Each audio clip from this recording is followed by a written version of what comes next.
Hi, this is Dr. Georgia. I hope you find today's message a blessing in your life. We want to make sure that we continue to provide these video messages for you when you can't come to church, or for those of you who live in a different state, or we noticed recently we have a lot of people in even different countries who are tuning in. So if that is you and you can donate to us, we invite you to hit that donate button just below the message here.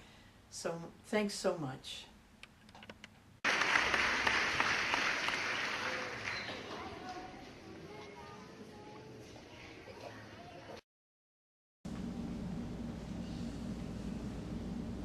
Good morning. What an honor to be with you again.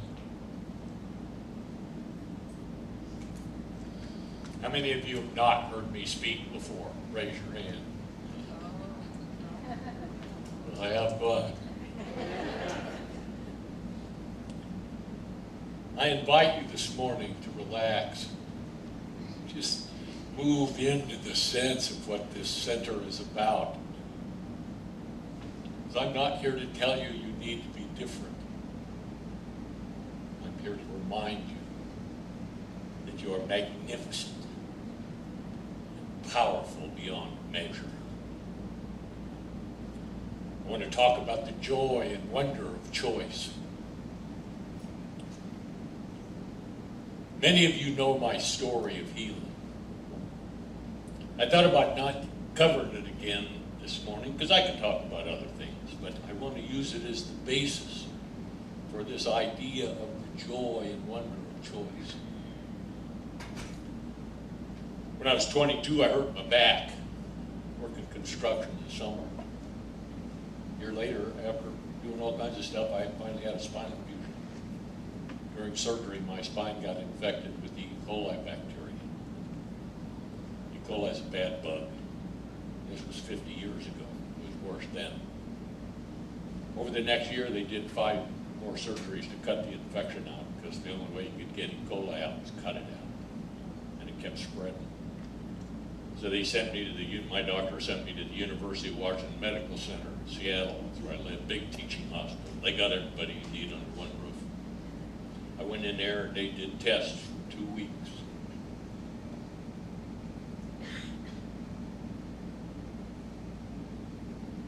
The night before the 6th surgery, laying in my hospital bed, 6 surgeons came into the room. 3 department heads, orthopedics, general surgery, and infectious disease. They said, this infection is spread, Terry. It's throughout your pelvic area. It's throughout your abdomen. It's caused holes in your colon, so the germs are moving back and forth.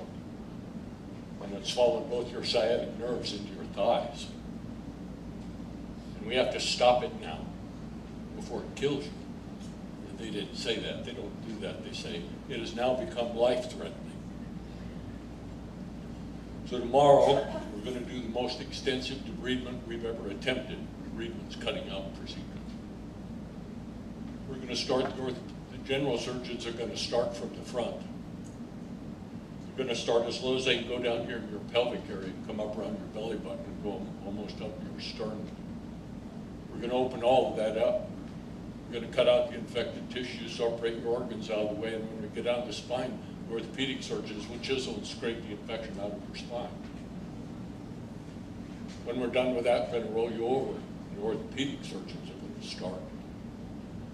We're going to start just as low as they go down here between your buttocks and come up mid-back and open all that up and cut out all the infected material, chisel and scrape the infection out of your spine. When we're done with that, 2 teams of surgeons are going to start at your belt line and open up both your buttocks and follow your sciatic nerves into your thigh.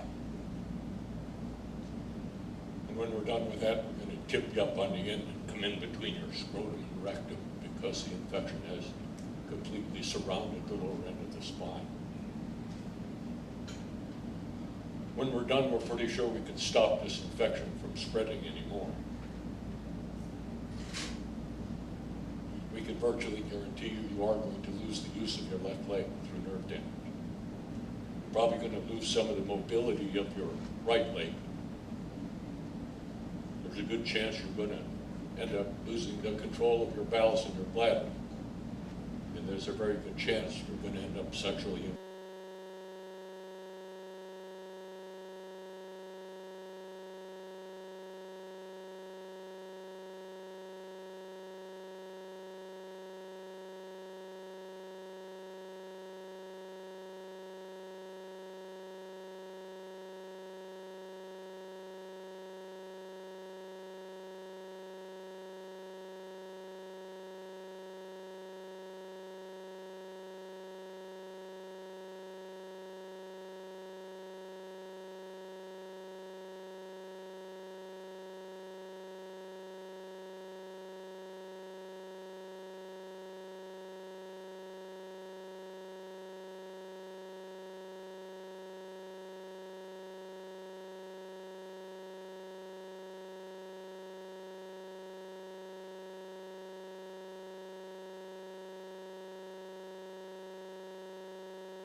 I will notice this support and acknowledge it. I know that I do not have to figure this out all at once. All I have to do is begin right where I am and consciously choose to move towards what I want. My life is not one problem after another. It is right now a time of discovery, a time of creation, and out of my own being, I'm beginning to feel the joy and freedom that comes with the knowing that I can create reality. I read it in the morning. I read it at night. As I read it at night, I stopped crying myself to sleep. I began to think it might be possible. But I didn't start with, I'm going to be perfectly healthy. It might be possible to live in joy. It might be possible to go to sleep without crying. It might be possible to be a good father and not be overwhelmed with my own drama. I started right where I was. What I loved about Science of Mind, it said, when I picked up that brochure the first day, and it says Science of Mind is a correlation of the laws of science, the opinions of philosophy, the revelations of religion applied to human needs and human aspirations. My needs, my aspirations, as simple as I want to go to the bathroom the way I used to go to the bathroom. And I felt supported. But I knew I had to step up and begin to believe, if you will. And for me, I divided that down, that choice. I had a choice. For me, the first choice was choice of destination. What was I focused on? I heard it throughout, we'd hear these, they'd say, what is your intention? What do you want? What was my intention? Because for years I had been fighting disease. And so the first step was to begin to set an intention, create an outcome, choice of destination that allowed me to begin to move to my dreams. It didn't matter that I didn't have them now.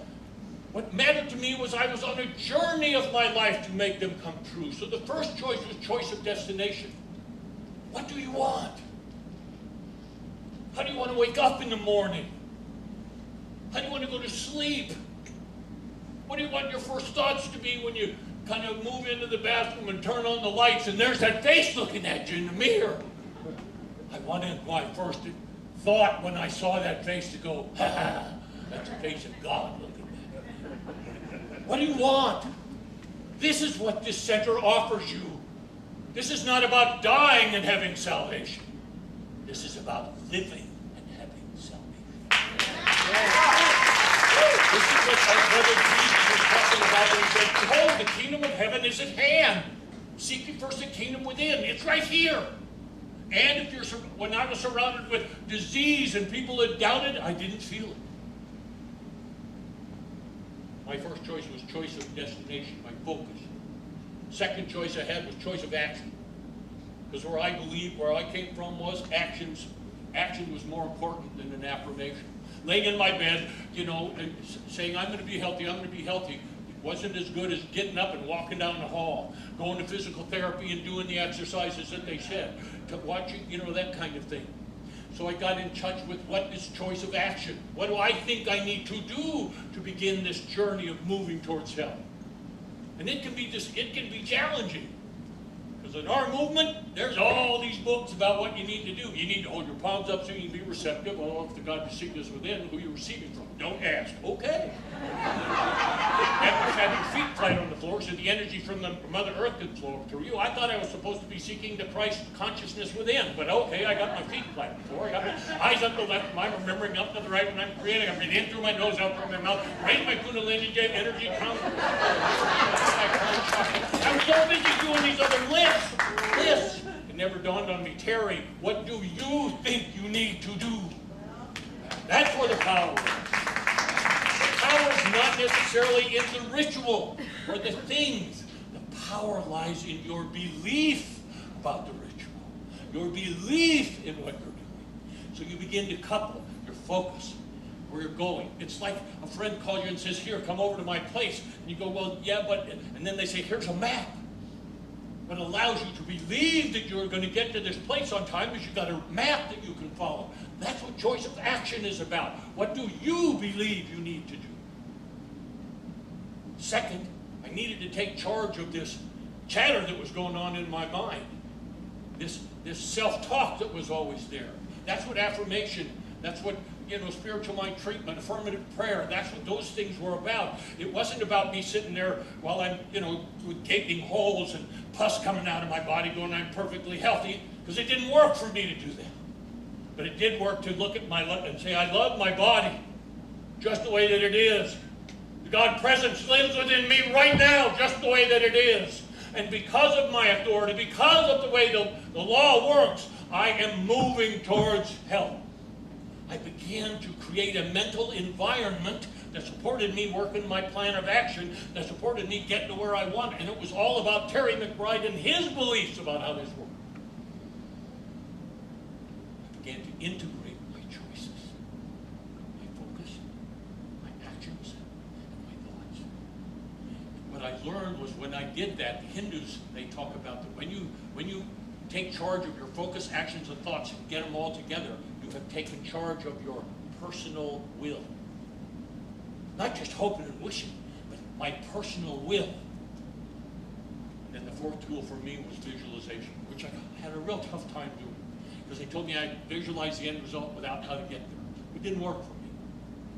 But once I had written down, this is where I'm going, this is how I think it might work, this is what I need to do today, to do the things that need to be done by me. This is what I'm doing. This is what I'm holding in my mind about how this is all working.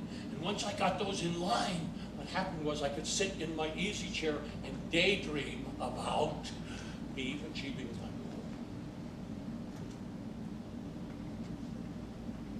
What science of mind work, this is how I did it. I used choice to create a new belief system. Because when you integrate your personal will with the image-making part of your mind, what you do is take charge of your creative mind. You take charge of your belief. And out of pure choice, I began to believe it might be possible for me to be well someday. That was the beginning. And then I used choice until it was late. I wouldn't be a bit surprised whether I'm perfectly healthy because I continued to use choice at a given time, where I stood boldly and acknowledged I will not be denied, because I know who I am and I know what I'm going to create, and it's happening now. That's what this center offers. This center offers you to be able to start right where you are.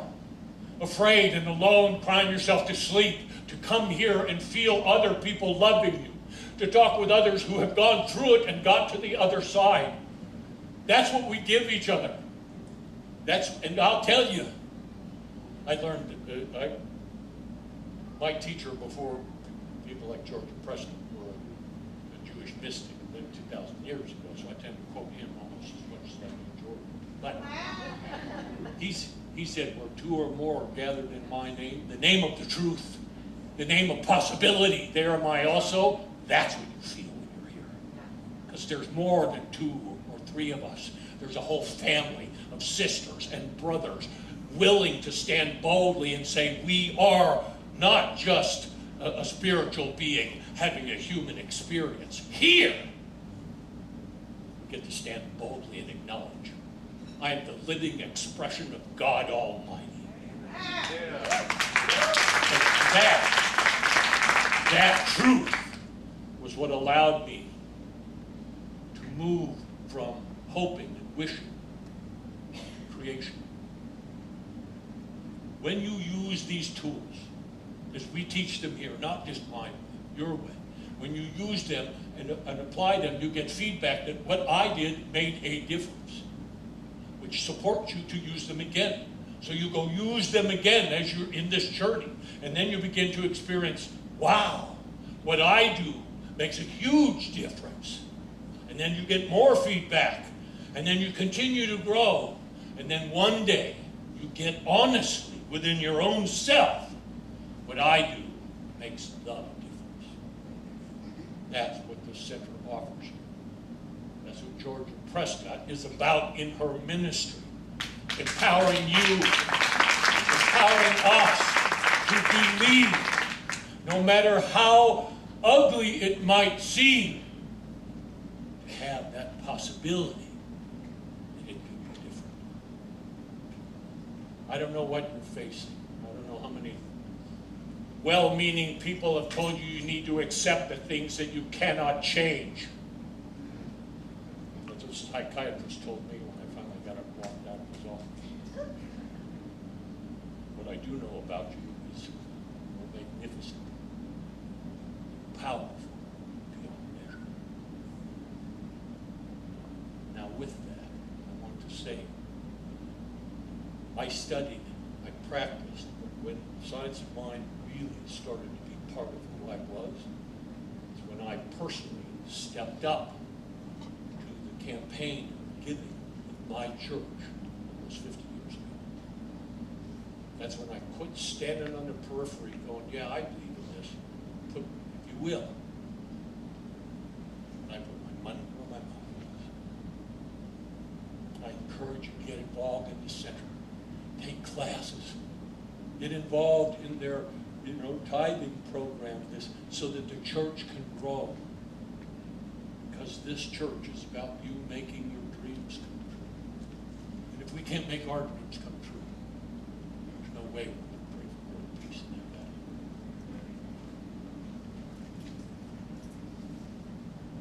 I had that infection for 11 years. I had 27 spinal operations. I got letters from the finest doctors in the world saying what I had was not curable. I'm going to be 74 in a couple of months. I'm not recovering from a bad back. I have none of the pain and limitations that they said I would have. It didn't disappear overnight. I had to keep working on it. I still continue to work at it. But I'm whole. I'm free.